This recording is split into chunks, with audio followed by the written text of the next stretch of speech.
Bonjour les gars, bienvenue sur la chaîne du Mancunien Taquin. Et je voulais vous parler d'un truc. J'ai bien réfléchi et Amorim a de nombreux problèmes. Il a beaucoup de problèmes. J'ai écouté, j'ai regardé tous les matchs du Manchester United, j'ai écouté beaucoup d'interviews, les conférences de presse d'avant-match, d'après-match, de Ruben Amorim. J'ai beaucoup suivi l'actualité de Manchester, forcément, a fortiori. Et aussi, je vous lis, je vous écoute, je regarde plein de choses sur Manchester United, que ce soit en France, en Angleterre, aux États-Unis. Enfin, vraiment, je me documente, j'essaie de me documenter le plus possible, étant finalement masochiste. Et je pense qu'aujourd'hui, on est tous arrivés à une conclusion qui est bête et méchante, qui est la même finalement que ce qu'on peut voir, ce qu'on a pu voir de nombreuses saisons avant, c'est que nous ne sommes toujours pas sortis d'affaires. Nous ne sommes toujours pas sortis d'affaires, alors que on a quasiment, je dis quasiment, donné un blanc-seing, je parle de nous, de la communauté de Manchester United, un blanc-seing à Ruben Amorim dans la mesure où il était venu en novembre l'année dernière, et il n'avait pas eu ses joueurs, et là il a eu le temps de s'accommoder, là c'était une nouvelle saison.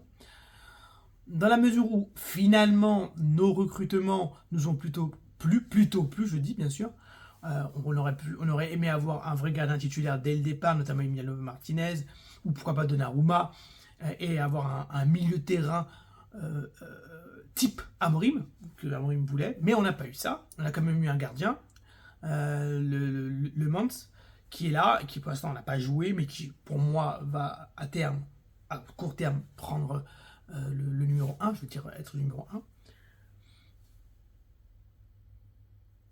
On a eu des matchs plutôt satisfaisants dans la préparation, et en plus on a fait un beau match contre Arsenal, donc on s'est dit pourquoi pas. Et là, on retombe toujours dans le même travers.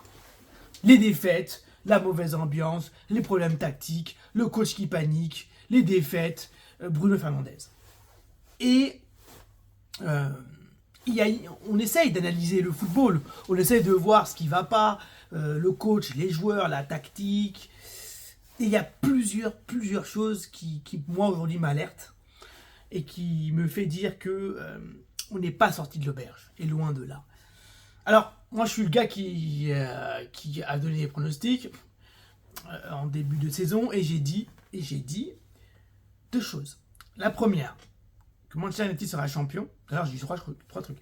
Que Manchester United sera champion, c'est très drôle, c'est très drôle ça. Mais moi, je suis un fan, n'oubliez pas. De deux, j'ai dit qu'Amal serait notre meilleur joueur, le joueur de la saison. Et de trois, qu'on remporterait la Coupe de la Ligue. C'est trois choses. J'ai l'impression que déjà, on sait que ces trois choses ne vont pas arriver. Qu'on va être champion d'Angleterre, c'est presque aussi impossible que gagner la Coupe de la Ligue, alors que la Coupe de la Ligue, on est déjà éliminé. Truc de ouf. Que Amal soit le meilleur joueur, d'où ça sortirait. Et Coupe de la Ligue, comme je l'ai dit, on est éliminé. Aujourd'hui, les débats sur Ruben Amorim, c'est quoi? Quels sont-ils ces débats? C'est sur sa tactique. Sur sa fameuse tactique qui est vraiment un centre de crispation. On dit beaucoup que, d'une, ça ne peut pas fonctionner en Angleterre. De deux, on n'a pas les joueurs pour. De trois, il n'a pas à être aussi têtu. Moi, je ne suis pas forcément d'accord sur le point de vue tactique. Je ne suis pas forcément d'accord. Je ne pense pas foncièrement que ce soit la tactique de Ruben, que ce soit la composition d'équipe, la manière dont il l'aligne, qui soit le problème. C'est pas les joueurs, c'est pas ça, en fait, pour moi, le problème. Il y a plusieurs difficultés pour Amorim. La première difficulté, c'est que il est dans un club qui n'a pas confiance, qui n'est pas en confiance. C'est le premier point.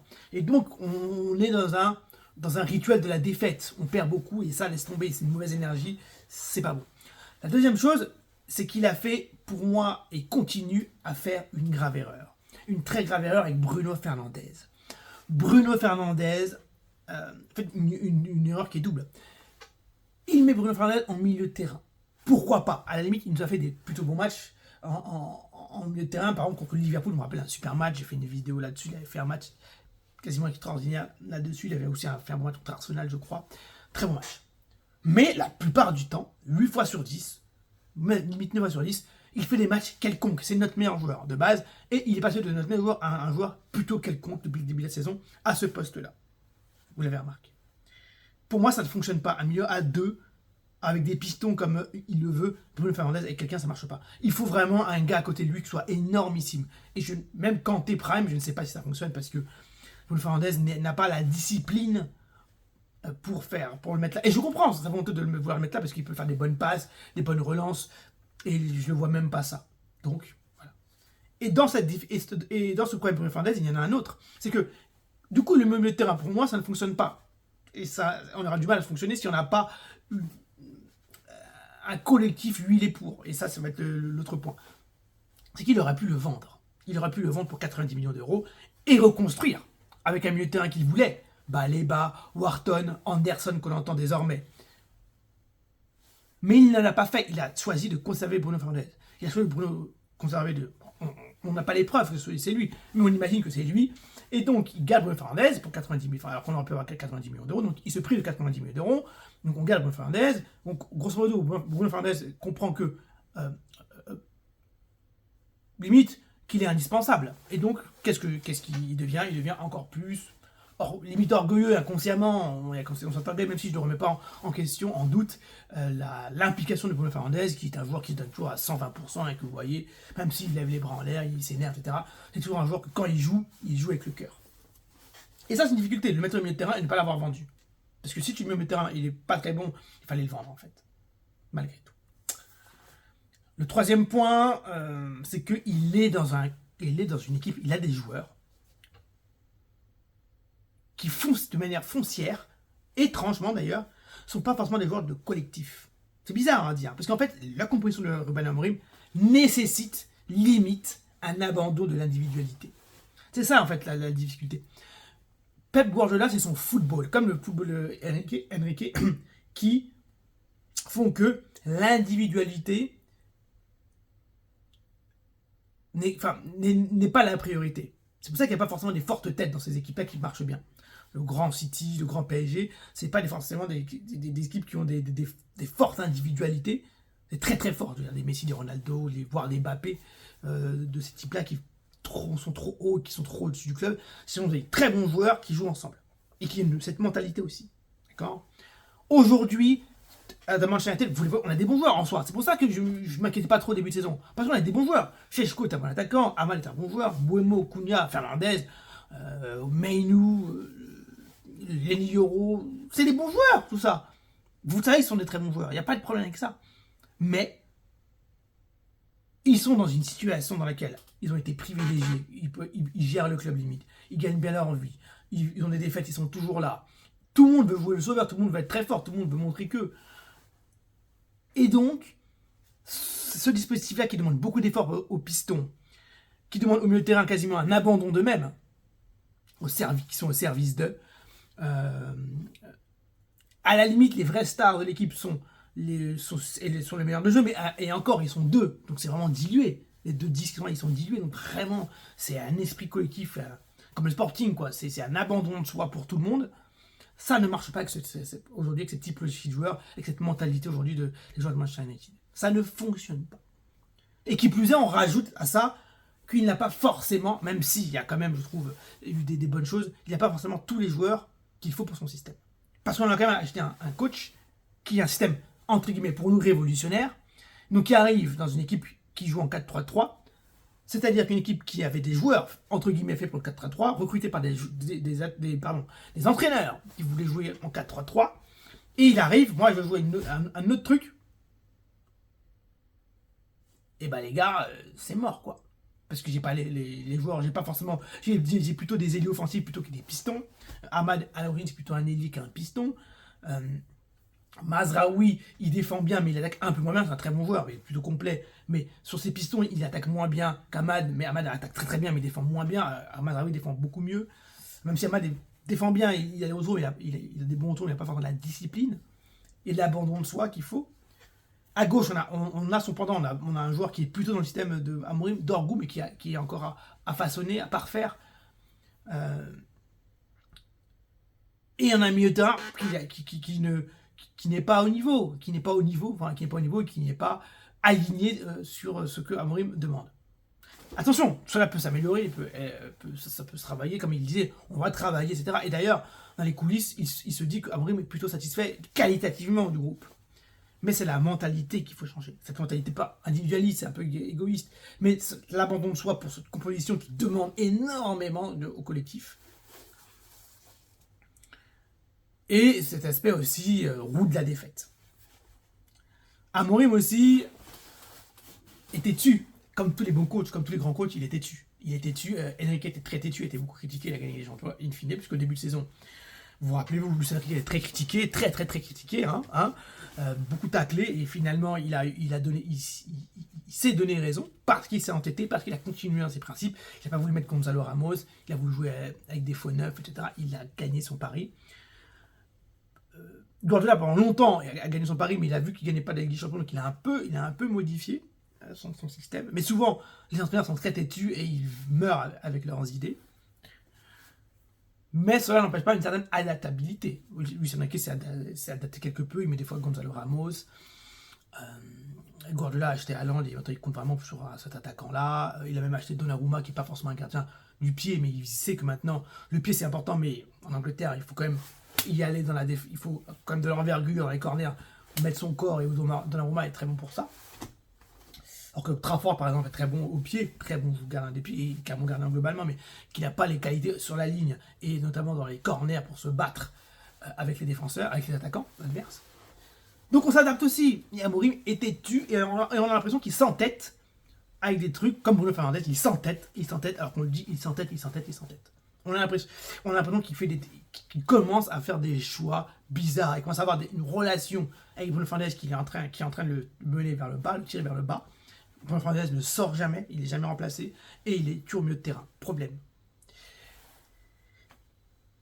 Il a mis Bayendir, on n'a toujours pas compris pourquoi. On n'est pas contre Bayendir, mais on sent que c'est pas un grand gardien. Et un grand gardien, qu'est-ce que c'est? Avant tout, un gardien qui a du talent, certes, mais qui a de la confiance, qui est serein. Et Bayendir n'est pas serein, parce que toute équipe n'est pas sereine. Même un gardien plutôt moyen dans une équipe très bonne, on apprend qu'il peut être un très bon gardien, parce qu'il y a la confiance.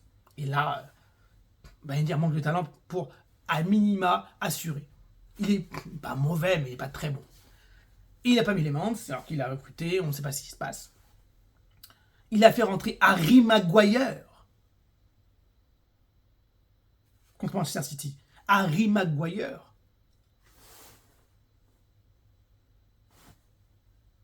Pour le mettre attaquant, pour qu'il mette des buts sur corner. Alors que Harry Maguire est rentré, il s'est mangé des vitesses, il s'est fait que se faire prendre par des accélérations. Et nous, on le savait, enfin, on voit, on est mené. Fait quelque chose de... Non, il est rentré dans un cercle où... Mais tout le monde aime Amorim. Moi, j'aime le gars. Il est sympa, il rigole, il dit des choses, on sent qu'il parle avec le cœur, on sent qu'il souffre, on sent qu'il a une certaine chaleur que je pense qui plaît à tous. Mais il est en train de se perdre avec ses mauvais choix, avec son Bruno Fernandes, avec son entêtement et il commence à prendre aussi des mauvaises décisions, j'ai l'impression, tactiques, avec ses changements, mettre Bayendir, etc., etc. Après, il n'a pas eu son milieu de terrain, comme je vous l'ai dit, il n'a pas eu son milieu de terrain, et ça, c'est un gros hic.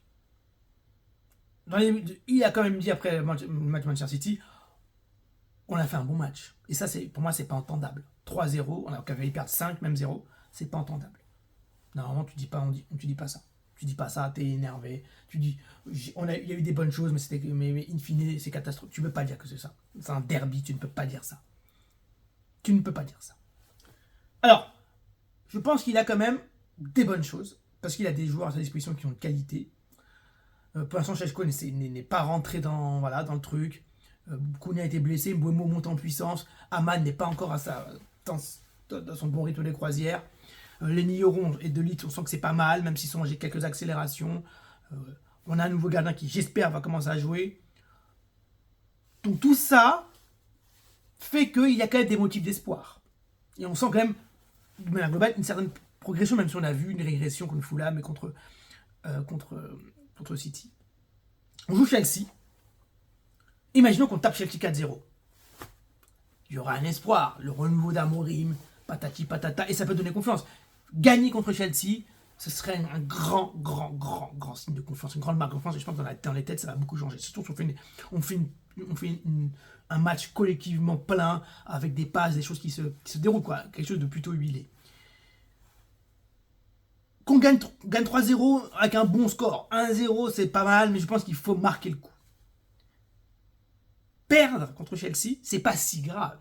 Parce que ça veut dire qu'on aurait perdu contre Arsenal, Manchester City et Chelsea. Des 3 équipes sur la Ligue des Champions, des équipes qui veulent gagner, qui étaient devant nous, qui sont Ligue des Champions et qui veulent qui sont favorites à la première ligue, à la victoire finale. Mais c'est 3 défaites, c'est énorme. Et moi, je pense pas qu'il faille le virer parce qu'il perd contre Chelsea. On perd contre Chelsea même chez nous. Non. C'est ce qu'il va le dire après ce match. Ce qu'il va proposer avant. Comment il va rebondir? Je crois qu'on joue Brentford après. Je crois que c'est Brentford, il me semble, si je ne dis pas de bêtises. Brentford, Sunderland, quelque chose comme ça. Il faut que dans les 3 matchs suivants, on en gagne. On n'en perde pas 2. En fait, c'est ça, il ne faut pas qu'on en perde 2. C'est ça qu'il faut se dire. Il ne faut pas qu'on en perde 2. Et je dirais même à minima qu'on en gagne 2. Presque. Je dirais plus qu'on n'en perde pas 2. Ça fait 3 matchs nuls. Bon, ça va. Voilà. Mais si on en perd 2, très fragilisé. Et moi, je vous avais dit, je pense que c'est au bout de 10 matchs qu'on va pouvoir voir l'ambiance, quoi. Parce que là, on arrive au 5e match, donc on va y arriver à la moitié. Donc on a joué Arsenal, Fulham, Burnley, City. Là, on va être à la moitié. Imaginons, on perd Chelsea et on gagne 4 prochains matchs, c'est pas grave, hein. Mais c'est au bout de 10 matchs qu'on va voir. Et Amorim doit vraiment se remettre en question dans la mesure où il faut qu'il fasse des vrais choix, il faut qu'il soit audacieux, il faut que dans ses conférences de presse, il ne se contente pas de dire « Oh, on a bien joué, on s'est amélioré, maintenant il faut être dur, il faut être fort, il faut bouger les lignes, il faut marquer le coup, il faut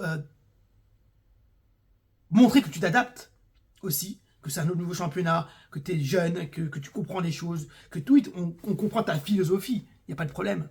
Garde ta philosophie, garde-la, on t'a pris pour ça.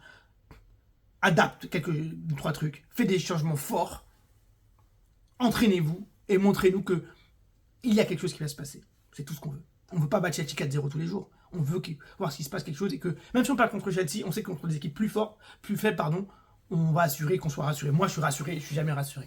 Je suis jamais rassuré, jamais. Et donc, je veux désormais être rassuré. Quand on joue contre plus faible, on sait qu'on va gagner, on sait qu'on va faire quelque chose. Pas de douter contre Chelsea, douter contre Burnley, douter contre Fulham. C'est pas normal. Voilà ce que je voulais dire sur Amorim et le problème d'Amorim à Manchester United. On commence à perdre la foi, les supporters commencent à perdre la foi. Il faut absolument ce truc où il ferme nos bouches, et je veux qu'il nous ferme nos bouches. Je veux qu'il montre à l'Europe, à l'Angleterre, à l'Europe entière qu'on l'a critiqué et maintenant on relève la tête. Dites-moi ce que vous en pensez. Vivement des lendemains qui chantent, et vivement qu'on joue avec les champions comme hier, les dingueries PSG, j'ai vu Liverpool, les Real Madrid l'avant-veille, c'était des vraies ambiances, et on mérite ça.